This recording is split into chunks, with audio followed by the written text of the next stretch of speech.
Une cohorte d'une vingtaine de futurs infirmiers et infirmières provenant de l'étranger a commencé sa formation collégiale aujourd'hui, mais au-delà des chiffres, il y a surtout des histoires humaines. Bon lundi, mon collègue Martin Guindon a pu aller à la rencontre de ses étudiants et étudiantes aujourd'hui au campus d'Amos. Il a rencontré des professionnels de la santé qui ont tout laissé derrière eux, quitté leur pays natal pour s'installer chez nous. Je vous donne quelques exemples. Une étudiante qui a accouché il y a moins de 2 semaines et qui est déjà de retour sur les bancs d'école, ou encore une infirmière du Cameroun qui a tout laissé derrière elle, mari et enfant, depuis 2 ans et qui espère bientôt les retrouver.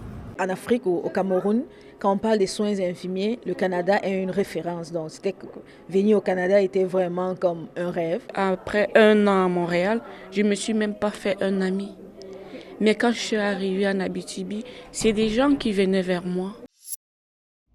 Si vous passez tout près du centre de jour à Cabane de Rouyn-Noranda, vous pourriez voir des tentes à l'extérieur. C'est dans le cadre d'une semaine de grève déclenchée par les organismes en défense des droits. C'est une façon d'illustrer ce qui pourrait arriver s'il n'existait pas et de lancer un message au gouvernement du Québec d'augmenter leur financement.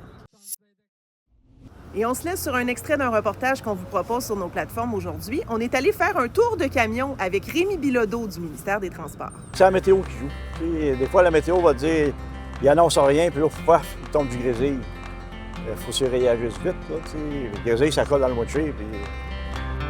Moi, je suis Rémi Bilodeau. Je suis chef d'équipe pour les routes et structures.